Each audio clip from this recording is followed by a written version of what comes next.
सुनो, एक बार sums phone silent कर लीजिएगा, नहीं तो बीच में डिस्टर्ब हो जाएगा। ठीक है, एक बार सम्स को पढ़ के हम लोग समझ लेते हैं, उसके बाद फिर मूव करेंगे करना। और ऐसा है कि पहले मैं पूरा बना लेता हूँ सम्स, उसके बाद आप लोग बनाइएगा, ज़्यादा सही रहेगा। नहीं तो क्या होगा, मान लो एक लाइन मैं लिखा, फिर एक लाइन आप लोग लिखे, फिर मैं दूसरा लाइन लिख रहा हूँ, तुम पहले ही लिख रहे हो, मैं आगे बढ़ जाऊंगा, फिर कंफ्यूजन हो जाएगी, समझे? तो पहले एक बार पूरा देख लीजिएगा, सम्स को पढ़ रहे हैं। हाँ, On 1/1/2006, Kamal of Kolkata sent goods costing ₹50,000 to Bimal of Bhopal on consignment basis. हम लोग 50,000 का गुड्स भेज रहे हैं कंसाइनमेंट बेसिस में। भेजने वाला कौन है? कमल। तो जो भेजने वाले होते हैं उनको कंसाइनर बोला जाता है। ठीक है, और जिनके पास भेजा गया है, किसको भेजा गया है? बिमल को, उसको हम लोग नाम देंगे कंसाइनी। सुनिएगा पहले पूरी बात, नहीं तो आपसे ही पूछा जाएगा अगर आप बोलना शुरू करेंगे तो। ठीक है, तो उस समय परेशानी बढ़ जाएगी, है ना? ओके, आगे मेंशन कर रहा है Kamal paid ₹2,000 on various accounts for consigning the goods. Consignor जब गुड्स भेज रहा है तो 2,000 रुपया खर्च कर रहा है, ये कंसाइनर का खर्च है, simple. Bimal paid ₹1,200 as railway charges and ₹500 as godown rent। आ जाइए आराम से आराम से। ठीक है, बैठ जाओ, वहीं बैठ जाओ, वहीं बैठ जाओ। ठीक है, आराम से एक क्वेश्चन डिस्कस कर रहे हैं, निकाल लो, थोड़ा सा होगा आपके पास भी, देखिएगा। Bimal paid ₹1,200 as railway charges and ₹500 as godown rent। ये कंसाइनी का खर्च है। ठीक है, कंसाइनी है बिमल, तो वो खर्च कर रहा है रेलवे चार्जेस 1200 और 500 गोडाउन रेंट के लिए। नेक्स्ट मेंशन कर रहा है consignee sent a side draft for ₹30,000। ये क्या है? कंसाइनी के पास गुड्स पहुंचा, अभी वो सेल नहीं किया है, बस वो तुरंत एक ड्राफ्ट भेज दे रहा है, कितने का? 30,000 का। इसको हम लोग बोलते हैं एडवांस। एडवांस की भी एक एंट्री लिखवाई गई थी कि कंसाइनी के पास गुड्स पहुंचेगा, वो क्या करेगा, अभी बेचा नहीं है, बाद में बेचेगा, बाद में पैसे आएंगे, लेकिन वो स्टार्टिंग में क्या कर रहा है, 30,000 का एक ड्राफ्ट भेज दे रहा है। इसको हम लोग बोलेंगे क्या, कि ये एडवांस भेजा गया है। ठीक है, नेक्स्ट मेंशन कर रहा है 4/5 of the goods were sold at ₹58,000 on credit and none for cash. 58,000 का गुड्स बेचा गया है क्रेडिट में, कैश में कुछ भी नहीं बेचा गया, तो ये सेल वाली एंट्री हो जाएगी। इसके बाद मेंशन कर रहा है एक customer who purchase goods for ₹500 failed to pay and the debt to bad. एक कस्टमर ने 500 का गुड्स खरीदा था, जिसने बाद में पैसा पेमेंट नहीं किया और उसका वो पैसा बैड डेट हो गया। समझ रहे हैं? अच्छा, एक सिंपल सा क्वेश्चन अगर पूछें, स्ट्रेट फॉरवर्ड पूछेंगे, स्ट्रेट फॉरवर्ड रिप्लाई दीजिएगा। ठीक है, ये जो बैड डेट हुआ, ये कौन बियर करेगा, कंसाइनर या कंसाइनी?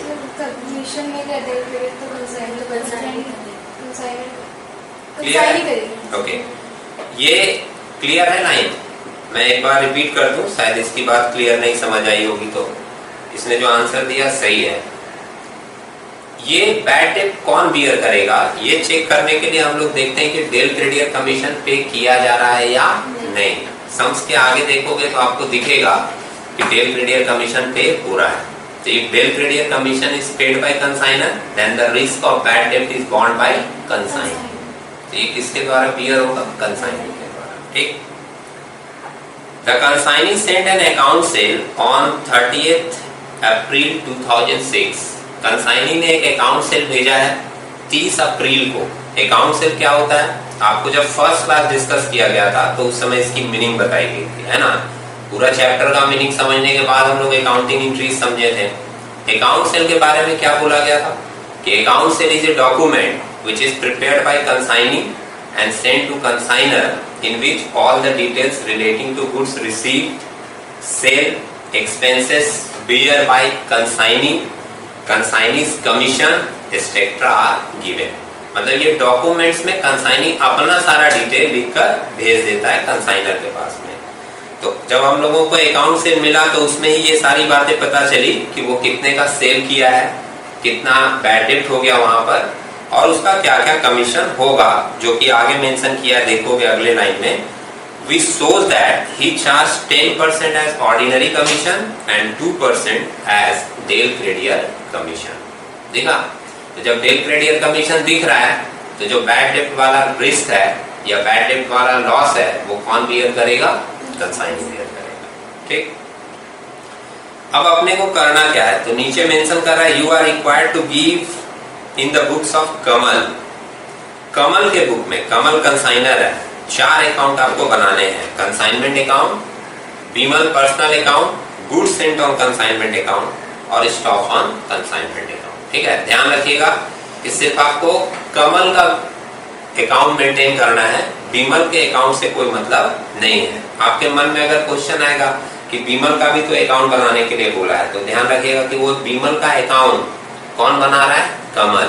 मतलब सारा चीज मेंटेन हो रहा है कमल के बुक में, बीमल के बुक में कुछ भी मेंटेन नहीं हो रहा है। ठीक, अभी क्या है, अभी आप लोग लिखना मत, देखना पहले पूरा सम्स जो मैं कंप्लीट करूंगा।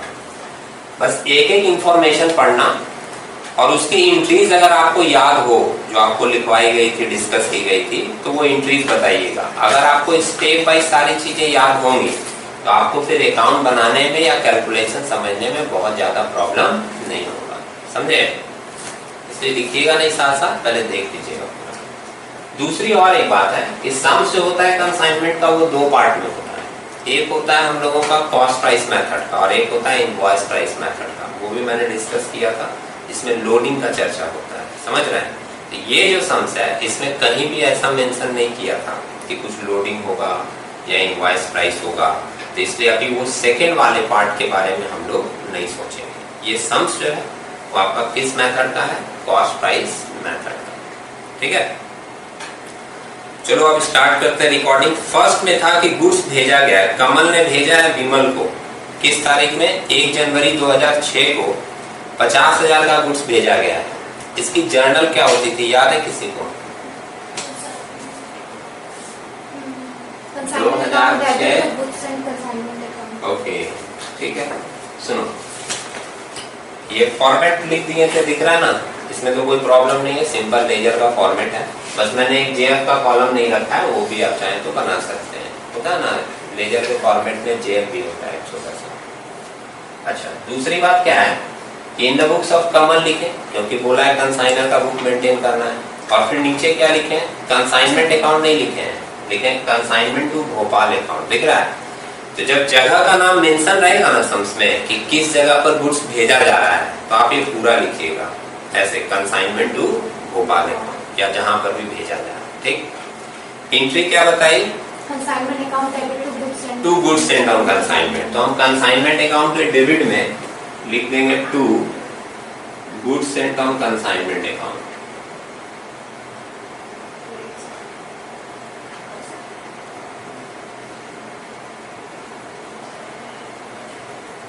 कितने का? 50,000 का। और गुड्स सेंट अकाउंट बनाए यहाँ पर, दिख रहा है आपको? अगर ये अकाउंट बनाने नहीं बोलता तो कोई प्रॉब्लम नहीं है, यहाँ रिकॉर्ड नहीं होता। लेकिन जब अकाउंट बना है तो लेजर का तो सिंपल नियम होता है, एक के डेबिट में गया तो दूसरे के क्रेडिट में। तो यहाँ पर हम लोग लिख देंगे बाई कंसाइनमेंट अकाउंट। आप लिखिएगा आ जाएगा कंसाइनमेंट ही, कोई प्रॉब्लम नहीं है, बात समझे? बस यहाँ हेडिंग में कंसाइनमेंट टू उस प्लेस का नाम भी मेंशन कर देंगे, 50,000। इसके बाद कंसाइनर का खर्च हुआ था। देखो, कंसाइनर कमल पे किया है कितना? 2,000 on various accounts for sending the goods, लिखा था ना सेकंड लाइन में। तो कंसाइनर के एक्सपेंस का एंट्री क्या था? Consignment account debit to bank. तो सेम डेट में हम लोग यहाँ पर लिख देंगे टू बैंक अकाउंट और यहाँ पर लिख देंगे एक्सपेंसेस पेड।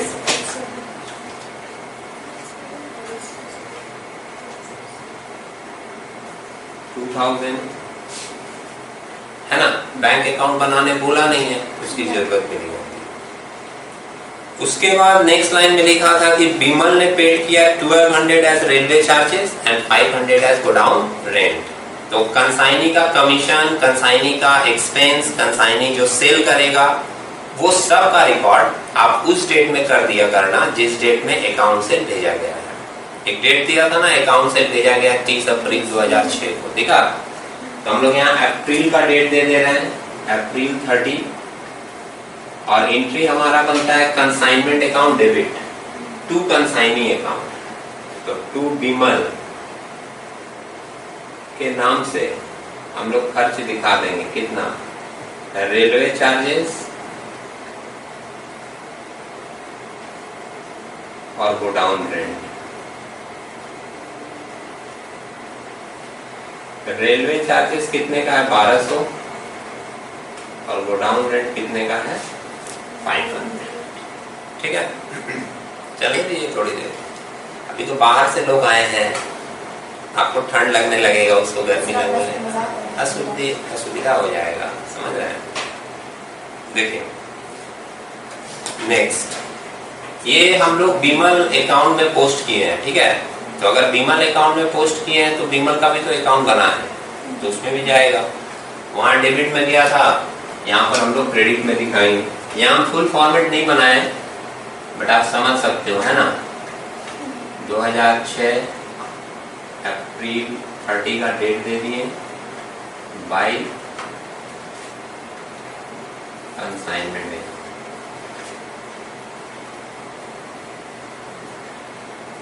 एक्सपेंस चाहे तो एक साथ भी लिख सकते हैं, या आप अलग अलग लिखना चाहो तो अलग अलग लिख दो।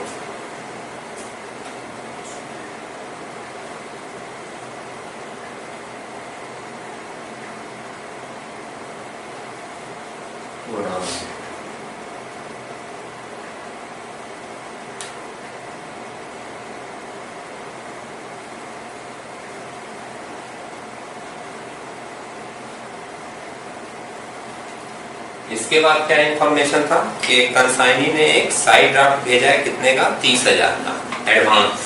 एडवांस की एंट्री क्या थी, बोलो नैंसी?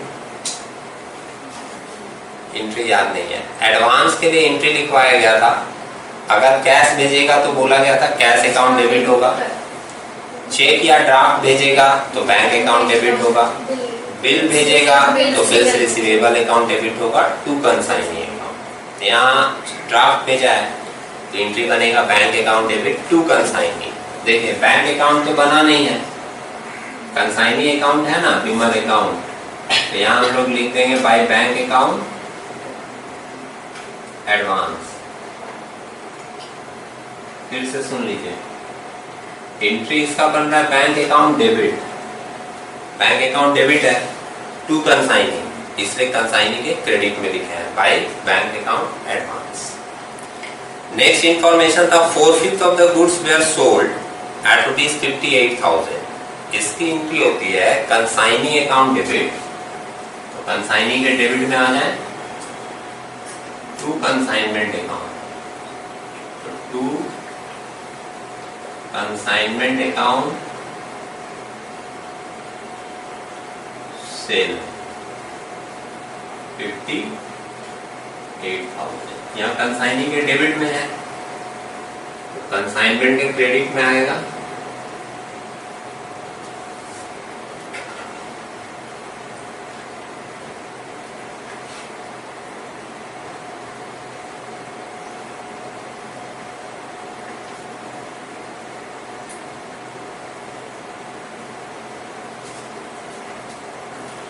इसके बाद था 500 का बैड डेब्ट हो गया, जिसका कोई भी रिकॉर्ड हम लोग मेंटेन नहीं करेंगे। क्यों नहीं करेंगे? क्योंकि ये तो डेल क्रेडियर कमीशन पे कर रहा है, और जब डेल क्रेडियर कमीशन पे होगा तो इसका रिकॉर्ड कौन मेंटेन करेगा? कंसाइनी।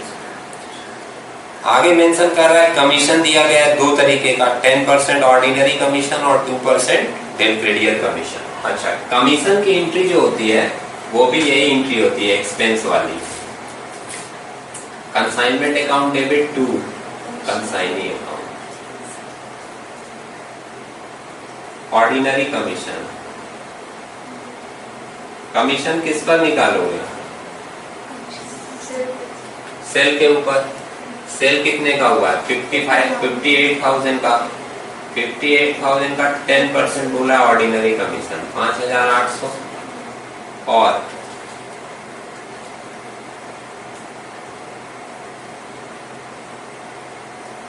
डेल क्रेडियर कमीशन कितना परसेंट बोला है?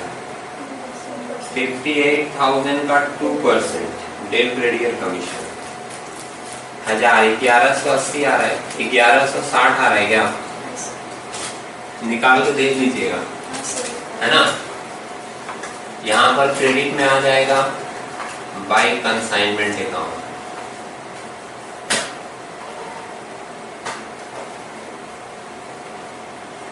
ऑर्डिनरी कमीशन वो कैलकुलेट करके देखे।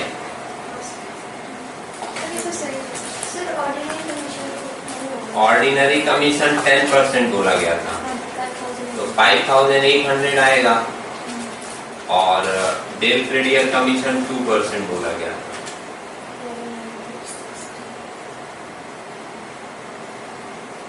1160, ठीक है।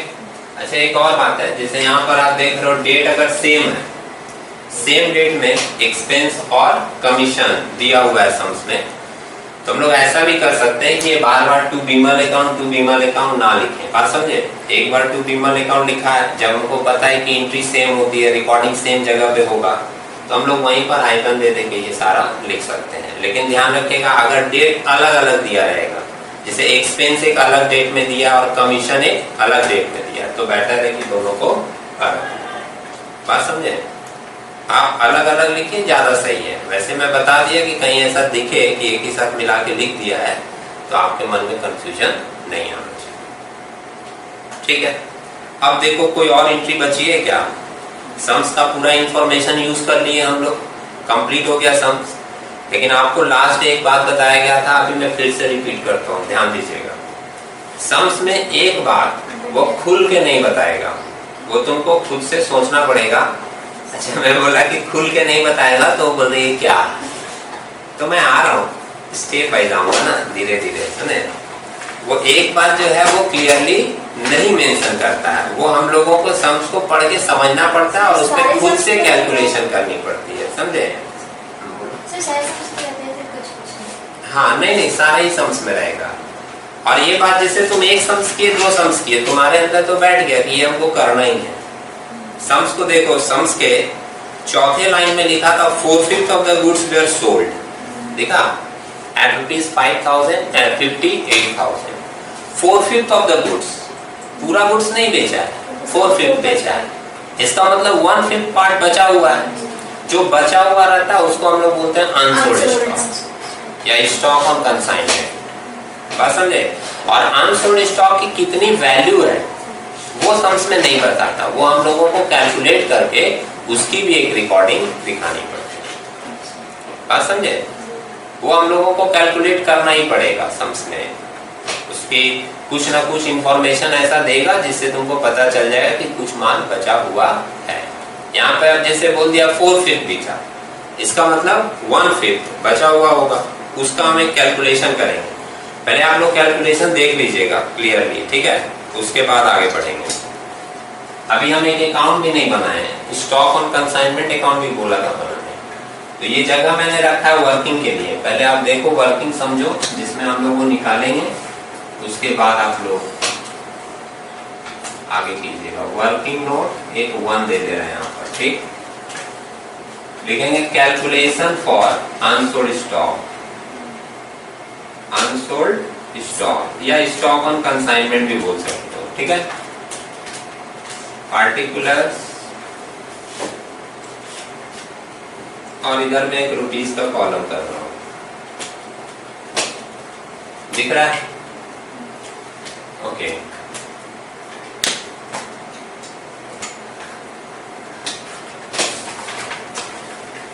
गुड्स सेंड, जितना हम लोग गुड्स भेजे थे, कितने का? 50,000 का। बचा कितना है उसका? 1/5 पार्ट, है ना? 4/5 भी का 1/5 बचा, तो कितना का गुड्स बच गया है? 10,000 का। 10,000। आराम से रिलैक्स, कोई जल्दीबाजी नहीं है, रिलैक्स रहिए। मैं कर लेता हूँ कैलकुलेशन, आप देखो, ठीक है? जल्दी जल्दी करोगे मिस्टेक हो जाएगा। हाँ, गुड्स सेंड हम लोग किए थे 50,000 का, वो शायद 58,000 पे निकाल दी होगी। गुड्स सेंड हम लोग किए थे 50,000 का और बचा है कितना उसका 1/5, तो 1/5 निकाले, सिंपल कितना आया 10,000। लेकिन होगा क्या कि सिर्फ आपको गुड्स का वैल्यू नहीं लेना है, जो भेजने में खर्च वगैरह लगा है वो भी कंसीडर करना है। तो इसमें हम ऐड करेंगे कंसाइनर का खर्च।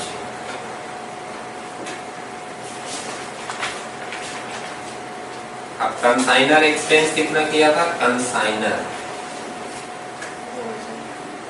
एक्सपेंस आराम से पहले मैं बना लेता हूँ, फिर आप पूछिएगा, सारे आंसर आपको दिए गए हैं। कंसाइनर का एक्सपेंस है 1200, नहीं 2000 है। इसका भी हम लोग लेंगे कितना 1/5, पूरा नहीं लेंगे ना, जितना गुड्स बचा हुआ है उसी का वैल्यू तो कंसीडर होगा। तो ये कितना आ रहा है 400, और फिर ऐड करेंगे कंसाइनी का, कंसाइनीज नॉन रेकरिंग एक्सपेंसेस है ना। इसके बारे में मैंने एक बात बताई थी, मैं फिर से एक बार बता दे रहा हूँ। ये मैंने पॉइंट डिस्कस किया था, मैं फिर से डिस्कस कर रहा हूँ।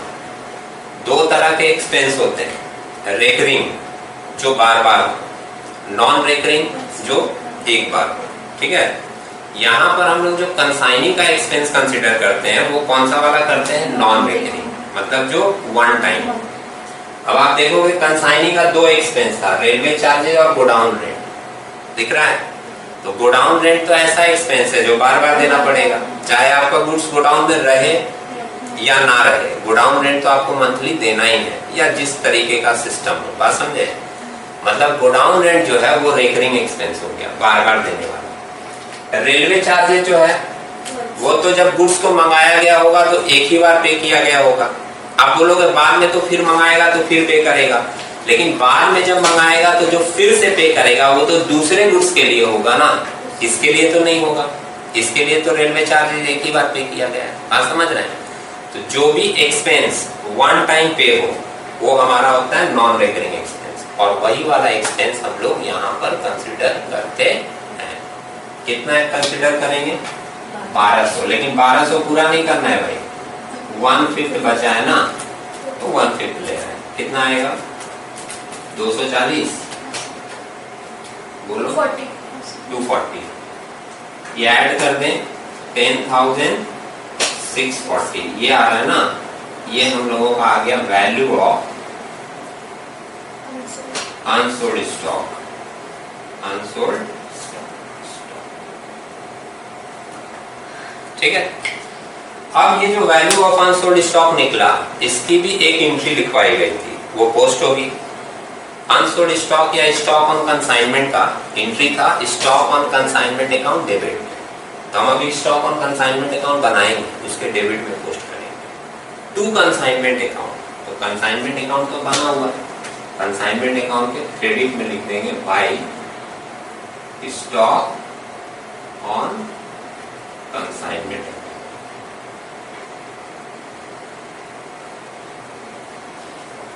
हाइफन देकर अनसोल्ड स्टॉक, वर्किंग नोट 1, कितना निकला है 10,640, ठीक है। अब सिंपल आपको एक एक अकाउंट क्लोज करना है, इधर ऐड कीजिए उधर माइनस कीजिए, जो बचेगा वो प्रॉफिट होगा। लेकिन देख लेना, अगर डेबिट साइड में ज्यादा होगा अमाउंट तो वो ऐड होगा, इधर का माइनस होगा, इस साइड बैलेंस आएगा, लॉस होगा। समझ रहे हैं, निकालिए इसको, इतना तो कर सकते हैं। पहले देख लो किस साइड ज्यादा आ रहा है।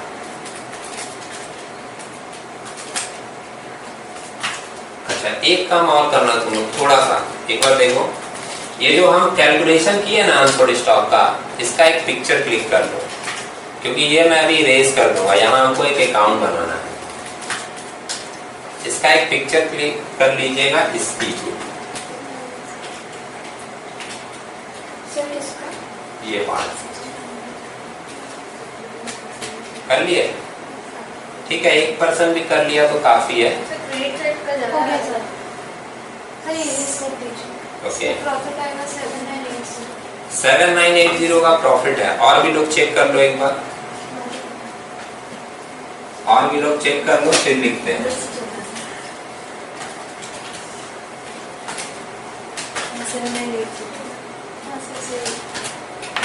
7980 सही है। ओके, तो हम लोग यहाँ पर लिखेंगे 2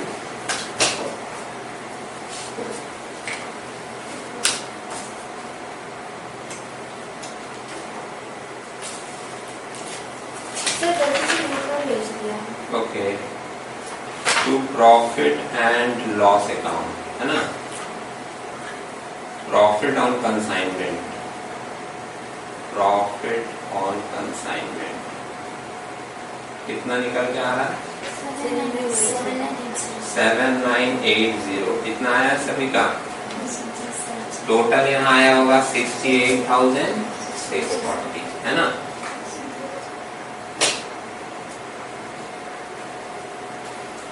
goods sent on consignment account को क्लोज करना है, तो इसके बारे में एक एंट्री लिखवाई गई थी कि goods sent on consignment account को क्लोज करने के लिए हम लोग 2 प्रोसेस फॉलो करते हैं। या तो इसको हम लोग ट्रेडिंग अकाउंट में ट्रांसफर करके क्लोज करते हैं, और या फिर परचेज अकाउंट में। एक एंट्री लिखवाई गई थी, goods sent on consignment account debit to trading account if consignor is a manufacturer, है ना। और दूसरी लिखवाई गई थी, goods sent on consignment account debit to purchase account. और टू परचेज अकाउंट लिखकर कब क्लोज करते हैं? When consignor is a wholesaler. और उसके साथ एक कंडीशन लिखवाया गया था कि if nothing is mention in the problem always assume consignor is a wholesaler.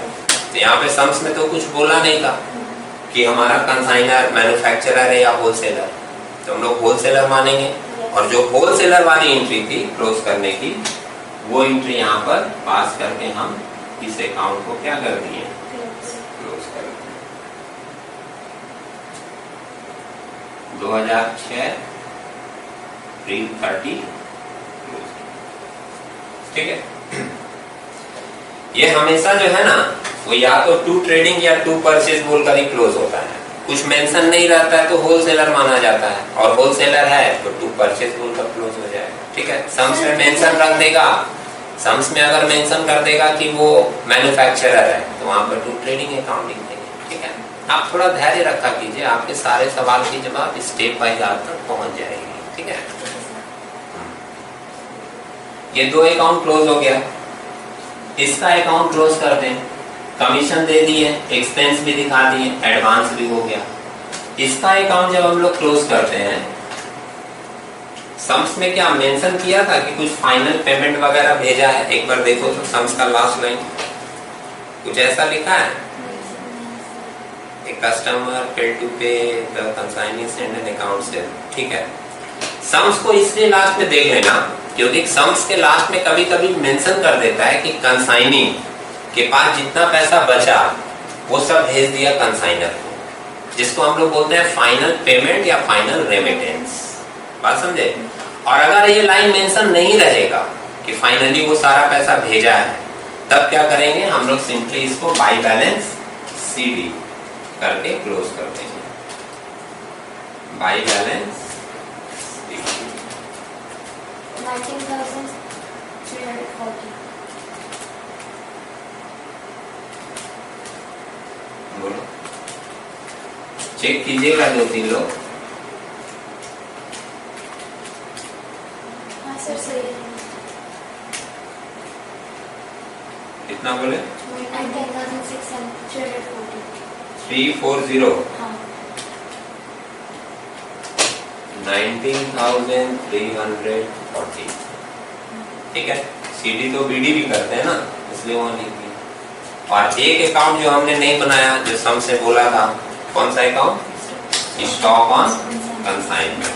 वो यहाँ पे स्पेस रखे थे वर्किंग के लिए।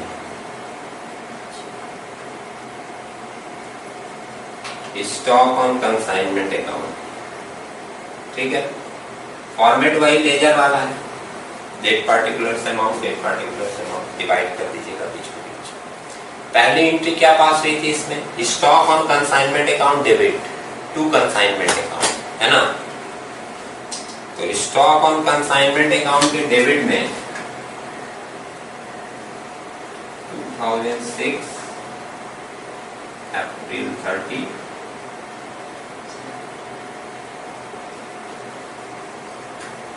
कंसाइनमेंट अकाउंट, ये जो क्रेडिट में यहाँ रिकॉर्ड किए थे दिख रहा है, ये यहाँ डेबिट में रिकॉर्ड होगा, है ना। और इस अकाउंट को हम लोग सिंपली बैलेंस करके क्लोज कर देते हैं। बैलेंस मतलब बाय बैलेंस 10,640 क्लोज। एक ही फिगर रहे ना तो दोनों साइड पैरेलल लाइन देकर क्लोज कर दोगे सिंपली, ठीक है। अभी एक चीज समझ में आई इस सम्स में कि अगर मान लीजिए आपको स्टेप बाय सारी एंट्रीज क्लियर है, कॉन्सेप्ट क्लियर है, मीनिंग क्लियर है, एंट्रीज याद है, तो एटलीस्ट पोस्टिंग करने में प्रॉब्लम नहीं होगी। थोड़ा आगे के सम्स में कैलकुलेशन बढ़ेगा तो वहां पर कैलकुलेशन में थोड़ा बहुत आपको कंफ्यूजन आएगा, वो भी 2-5 सम्स करने के बाद कैलकुलेशन भी क्लियर हो जाएगा। समझ रहे हैं? एटलीस्ट आपको बेसिक चीजें याद है, एक बार पोस्टिंग तो आप स्मूथली क्या करोगे, कर पाओगे। तो अभी एक बार इस सम्स को देख लो अच्छे से। अब आपके मन में जो भी डाउट आए, जो भी क्वेरीज आए, वो पूछो, हम स्टेप वाइज करके क्या करेंगे बता देंगे। और अगर कोई क्वेरीज ना हो तो फिर इसको नोट कर लीजिए, ठीक है। सर,